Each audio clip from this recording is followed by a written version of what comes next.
Hello, sisters. Welcome. Oh, we're going to have a good time today. I am here with my sister, Numana Joy, aka Allie McFee. She is a globally known womb priestess, often called a spiritual cheerleader who feels like a warm hug. This is true.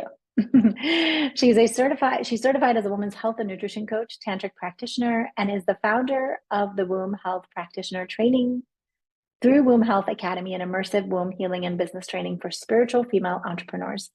You can learn more about our sister Numana Joy here, but let's just dive in. So we started to talk right before. First of all, welcome. And then I was like, no, wait, we have to save it for the recording because we got to spend some time together in person when we were both living on the island of Kauai, which is still where you live. And then I said, hey, there's a name change. Tell us. And then you started to tell me. So tell us about the name change, would you? And the meaning of Numana. Absolutely. In 2018, I was in a deep meditative practice, and the name Numana Joy, came through. And I felt it to be God Goddess addressing me. And so I was living in Indianapolis, Indiana at the time. Eventually, I moved to the West Coast, Ashland, Oregon, and started to serve a goddess temple. And I decided to use the name.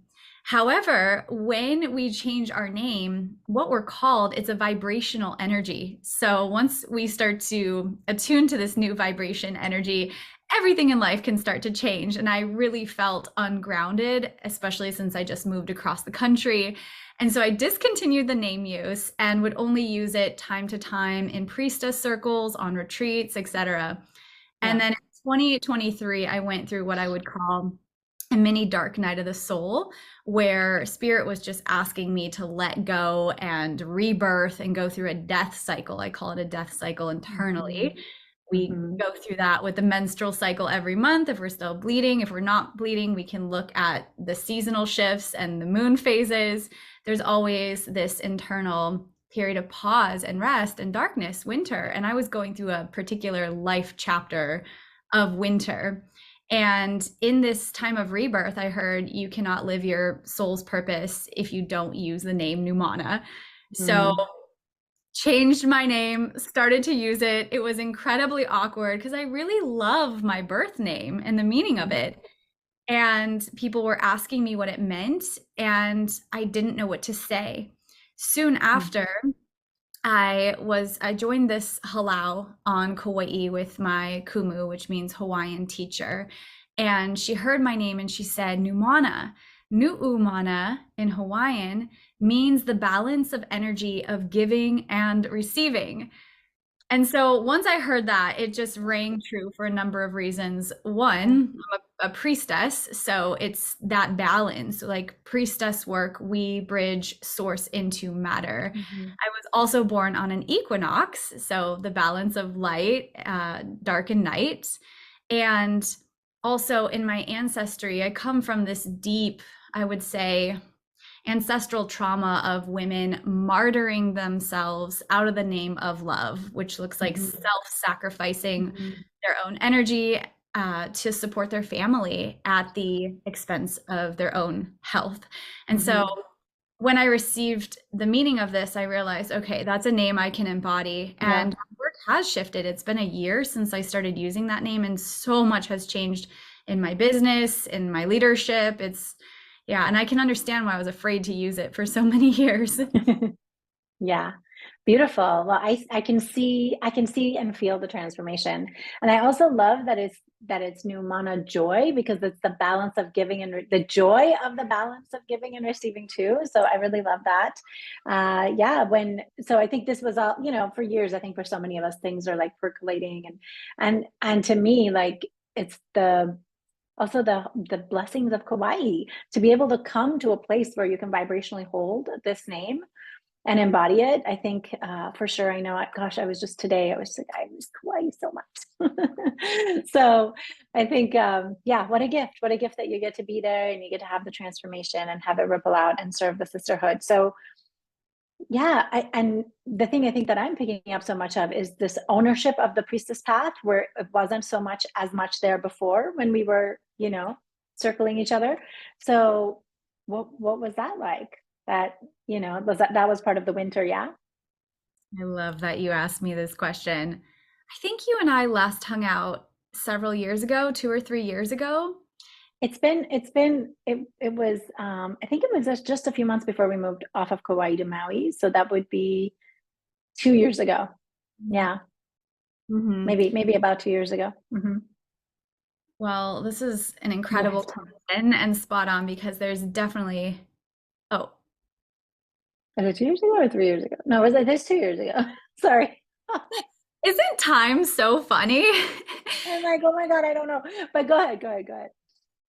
Well, this question about my priestess path, it's Yeah. been ever deepening, ever unfolding. There was like the resistance to using the name Numana. There was a big resistance I had to calling myself a priestess or walking this path saying that I was a priestess. And I believe that this was from the lifetimes that I was a priestess and that priestess trauma that can get passed on through cellular memory, epigenetic memory. And so there was a good portion of my time as a women's health practitioner and working with the womb mysteries and womb healing that I found myself in priestess circle after priestess circle being ordained over and over and over again. And I was like, I'm not a priestess. And several years ago, I was living with my housemate on Kauai at the time. She's a business coach, incredible. And I was telling her what I was doing in my sessions. And I used to do a lot of hormone health coaching, and it completely shifted to rituals with the womb. And I was explaining it to her, and I said, I don't know what to call myself anymore. I don't do this. I do this. What am I? And she goes, You're a priestess. Mm-hmm. I'm like, no, I'm not. I'm not taking on that word. No way. And so, long story short, I ended up going to Tulum, Mexico soon after that, and then found myself at Chichen Itza, which is this powerful energy center portal in Mexico. And I was there with this Mexican man who was holding himself as a guide for me, not only to give me the transmission of this sacred land, but also to serve the feminine. And so we went there, and I told him that I had a crystal singing bowl. I wanted to make offerings to this space. And he said, Oh, no, no, no. You can't make offerings. You can't do ritual. You can't sing. You can't do prayer. They will not allow that at this temple. And I've actually found this story to be true every time I go to one of these power centers around the world and go to a temple. There's usually a restriction. I just experienced that in the Oracle of Delphi just 2 weeks ago. So anyways, he said, but I want to support you. I believe in the power of ritual. I'm here to serve the feminine. So we ended up going, and I brought my crystal singing bowl, and somehow we were able to get it in, and I ended up making an offering and singing, and it was so beautiful. But right after that, this Mayan woman came, a security guard came and was really upset, speaking Spanish, and telling him they had to take my bowl, they were going to confiscate it. And another security guard came up saying the same thing. And my guide just held it. And I looked at the woman, and I don't know much Spanish, but I looked into her eyes, and I said, Espiritu, Espiritu. And then soon after that, they continued talking. And then he said, You can keep your bowl, you can keep your instrument, just don't play it again. They said, You're okay. And then they left. And I thanked him. I feel like this was a point for him just rising into his own leadership. And then we started to leave, and the security guard came back up. They started talking again in Spanish. I'm like, uh-oh, okay, now what's happening? And he turns to me and he says, She wants to know if you're a priestess. And so it was that moment in time that I was like, okay, I've been afraid to use this title, but here is this woman that I don't know in Mexico asking me if I'm a priestess. So I looked at her and I said, Sí, yes. And then she turned to my guide and he translated to me. She said she came up really upset earlier and her whole body was in pain. And she was feeling that this morning as well before she came to her job. And when I looked at her and I said, Espiritu, all the pain left her body and she felt peace. And then we ended up continuing to talk, and I shared, your people used to do ritual here. I know, right? And I'm like, your people used to do ritual here. You used to go up to the temples. And she said, you're right.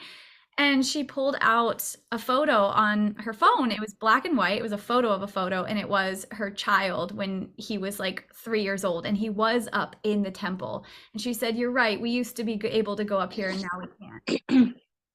And so that's a deep story that I continue to fall back on because, I know a lot of people walking their path in life do a lot of deep study and go through a lot of initiations, but sometimes we can get stuck on this paper certifying us or this thing ordaining us. And I really believe that life initiates us, source initiates us. And if it's our Mhm. calling, we cannot deny ourselves our Yeah. calling. So, yeah, that was when I really decided, like, okay, this is my work and I'm here to embody this. And yeah, it's just been an ever deepening journey since then. Oh, thank you for sharing that. That's beautiful. Oh, oh my goodness. Yeah, I was fully inside of that experience with you at Chichen Itza. Um, Gosh. So, you touched on these womb clearings that you were doing even when you were doing the nutrition work. And so I imagine that that's evolved in your work as priestess. And what is it like, why do women want to do womb clearing ceremonies or any type of thing to reconnect with the womb? Yeah, absolutely. So women, we've been indoctrinated into a society that is very fast paced. Our work culture is about go, go, go.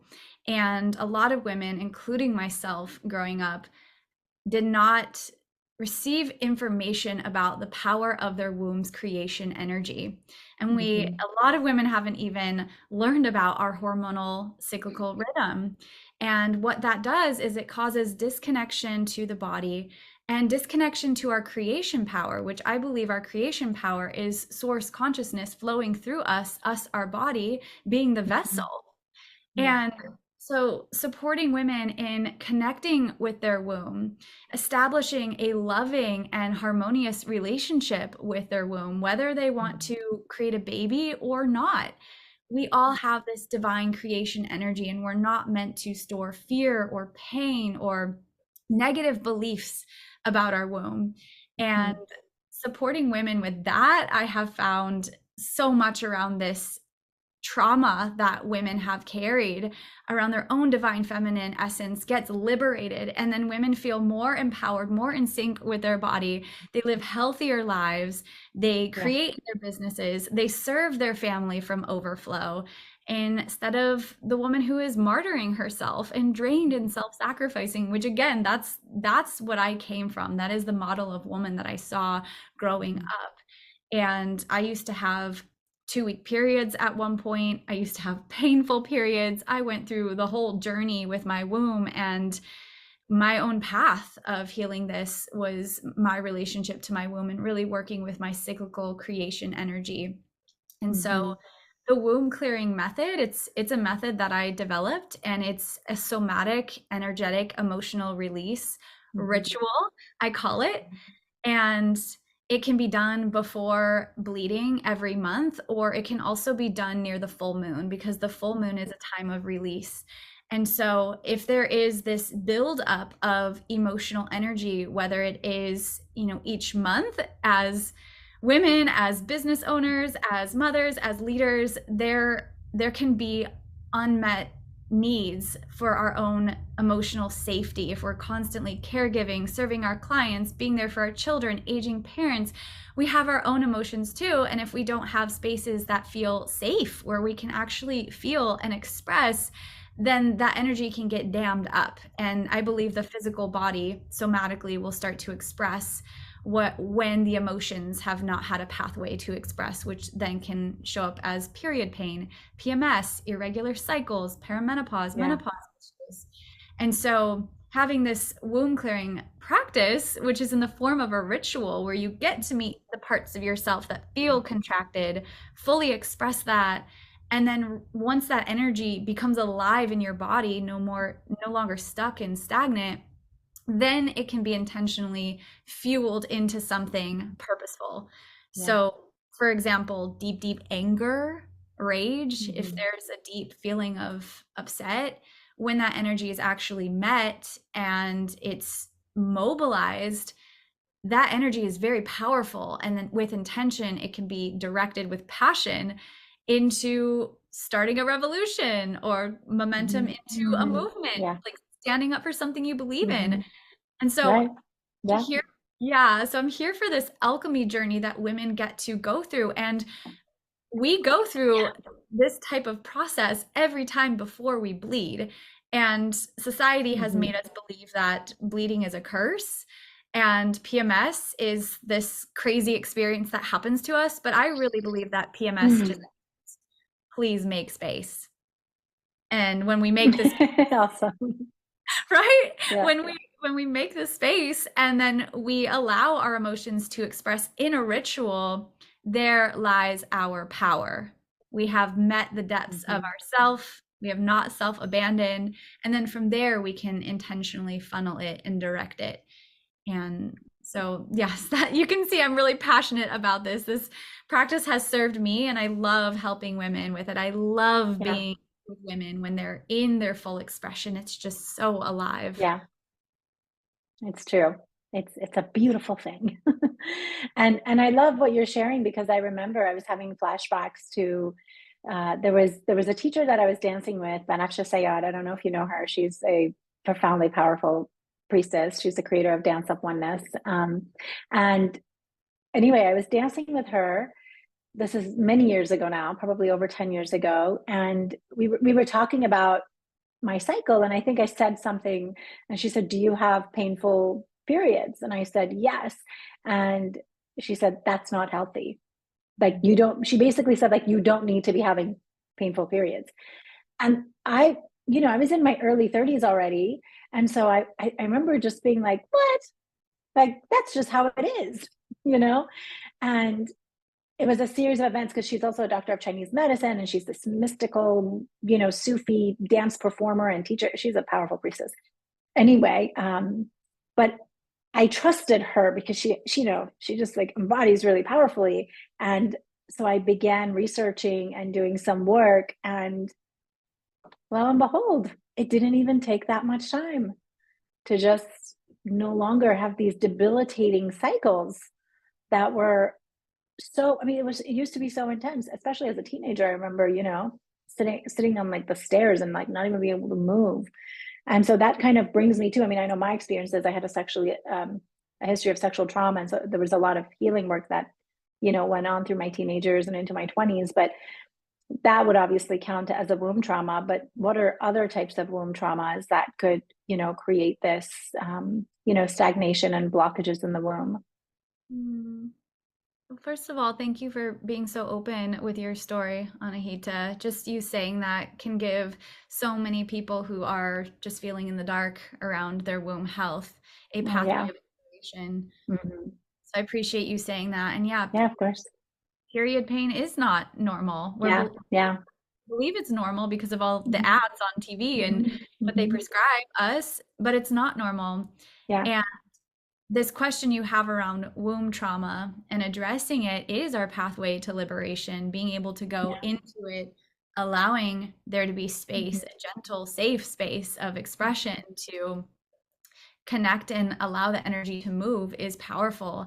And so things that can get womb trauma, things that can get stored within the womb, because I learned in my tantric background, the breasts are the positive pole, the womb is the mhm, negative pole. It absorbs. And mhm, so if we're not mhm, having a relationship with this cyclical mhm, energy, then things can get stagnant.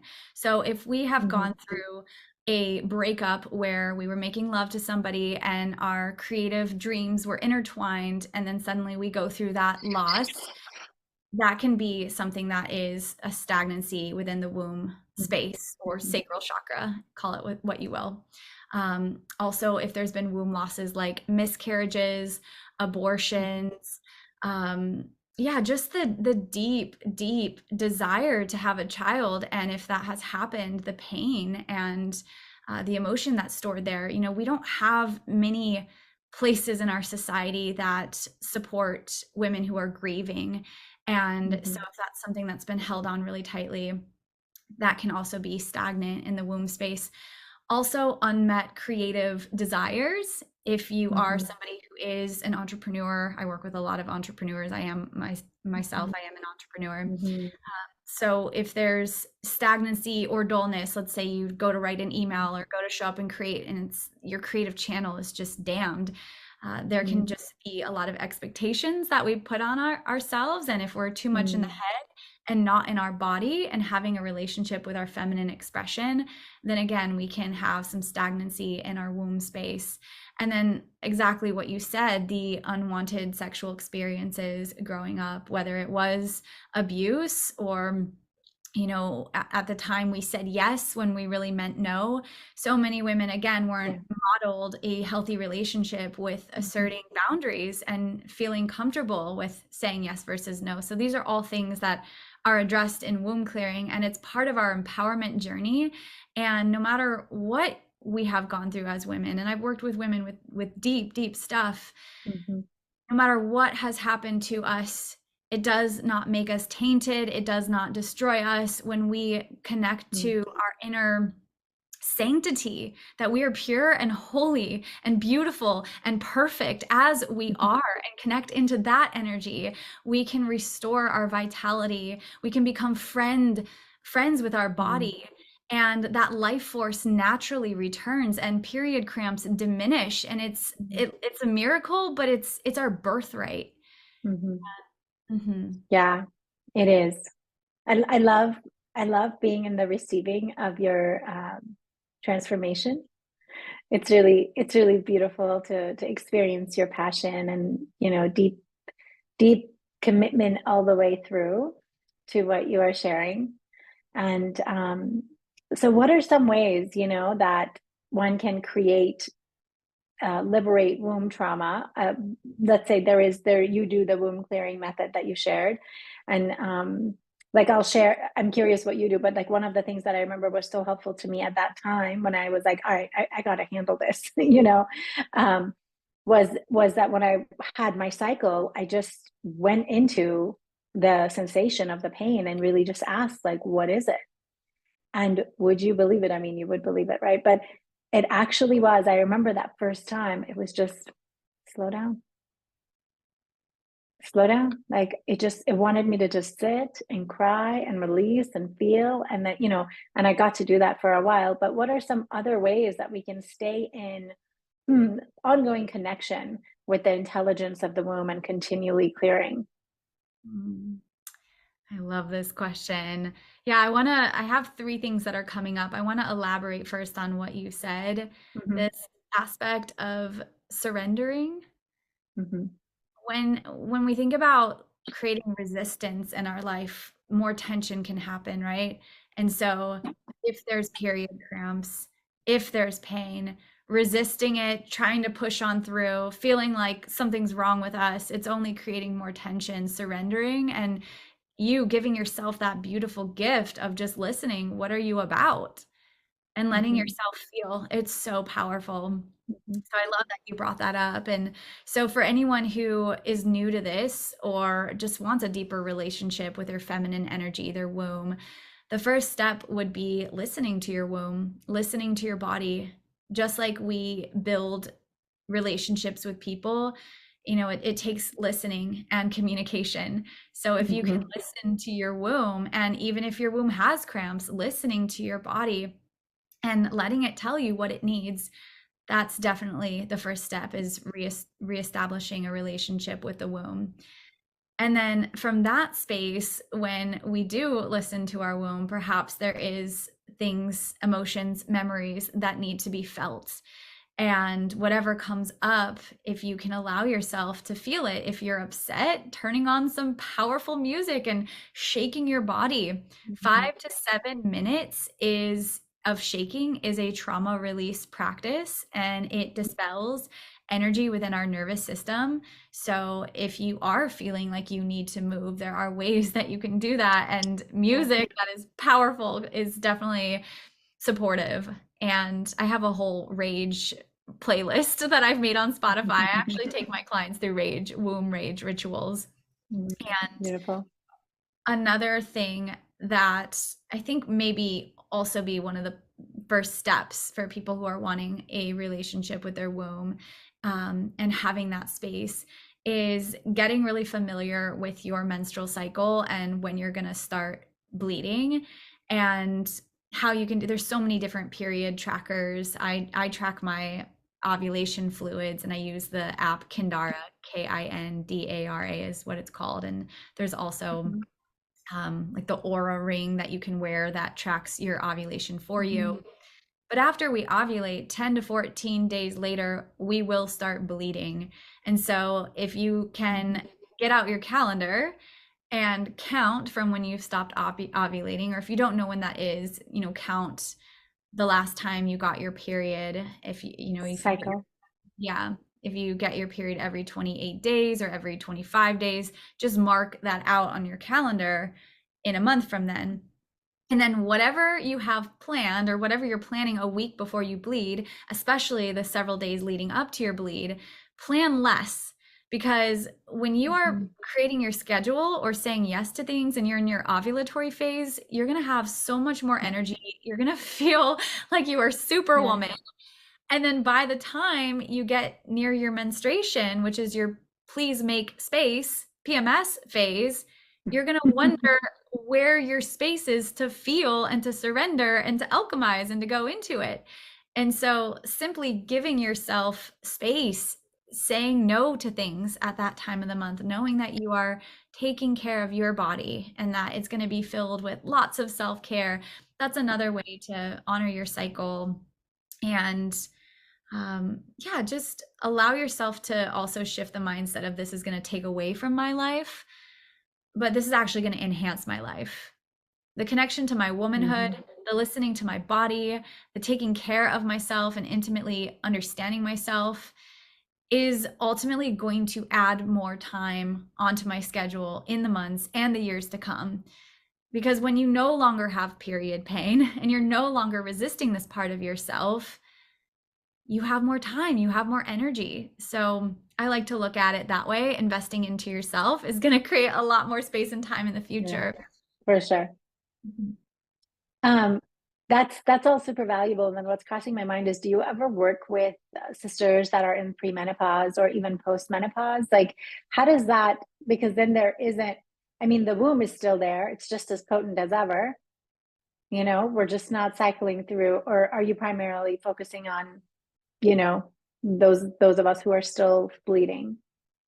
A lot of my clients right now are still bleeding, though I do work with a handful of perimenopause. And I like to call it moon pause, because who put the men in menopause? Right, moon pause. Yeah, thank you. But for those women, that we can always work with the full moon in our womb clearings, and they still move through, because we all have creation power within us. And what I find for women in paramoon pause and moon pause, and what they're going through more emotionally, is this, you can call it like a second puberty, as the hormones start to shift. Yes. Whole change. And in that change, there's also a new identity that's emerging. Like, who am I in the world? I've been taking care of my children all these years, or I've been serving this thing with my work all these years, but I feel this new part of me that wants to be tended to in this next phase of my life. Who am I? Who is she? So there is a transformation that happens. Yeah. It's a big transition, and it can take time. And so with the womb clearing practice and having a relationship to one's womb and that daily check-in and the feeling of everything, it helps to support the moving of energy rather than that stagnant buildup that I talked about earlier, which then can result in. So yeah, I would recommend always having a relationship with your womb, even if you've had a hysterectomy or you've been born without a womb and you identify as woman. We all have a sacral chakra. We all have a womb space. It is our creative energy center, and every human being can tap into that vitality and that creation essence. Yeah, thank you so much. I love to call that the etheric womb. Sometimes when men show up in my work, it's like we're doing it. So find your etheric womb because we're doing it. Oh, thank you so much, love. Really appreciate you illuminating these pieces for us. And just as we come to the close of our time, I know that you have a gift for our sisters here. So will you share what that is? Thank you. And also, this has been just so beautiful. Thank you for these spaces that you are holding for us. I appreciate you, love. And Yay. yeah, the gift that I have developed for everyone here, I'm so excited, is a Heal Your Womb masterclass. And I share about the womb clearing method. I talk more about it and addressing the symptoms around PMS and period pain, etc., and the root cause of it. So I can give you the link to that to share it with everyone, the masterclass. And Yeah. yeah, yeah. Yeah, the link is right here as they're watching, so they can just grab it. I wanted you to just tell them what it was so that they knew why they should get it. And it's also a way that you get to stay connected with, oh gosh, I almost called you Allie. Numana. So do you like Numana or is it Numana? Like I love that you're asking me that. I just left it at Numana because, Numana. it's That easy was to it. Yeah, say. Numana. But yeah, I Yeah. mean the Hawaiian pronunciation. And if people want to call me Nu'umana, I am so for that. So Numana Joy. I love it. Well, there you go. This is how you get to stay connected with Numana Joy is to experience the masterclass on the womb clearing and all the other stuff. And just really appreciate you bringing this piece. I think, one thing that I think I was sharing this with, yeah, I was sharing this with a sister because I only recently started bleeding, maybe it's been like 3 or 4 cycles. So I had like an 15-month break since I had my son. So it was the full pregnancy and then the full 15 months. And I was like, gosh, I kind of miss cycling. And what I was saying, I was sharing with a sister, and we were kind of agreeing together that we were already like in our mid 30s by the time we really discovered the power of syncing with the cycle. And so I was like, I'm not ready to go into pre moony pause, moony pause, moon pause. I was like, I'm not even prepared for that. Like, it needs to, like, I haven't bled for 2 years. Like, bring it back. Let me have a minute, you know, and see. But anyway, just appreciate you bringing it in. And yeah, so many blessings on your journey. So thanks for being with us. thank you so much. I just adore you. Thanks, everybody. Oh, back at you, sister. Yay, thank you. We send blessings to our sisters. I hope that was helpful for you. And if you know a younger woman who, maybe could benefit from this, even if they're like in their teens, please do share. So hopefully this is just a blessing to everyone. Aloha, sisters.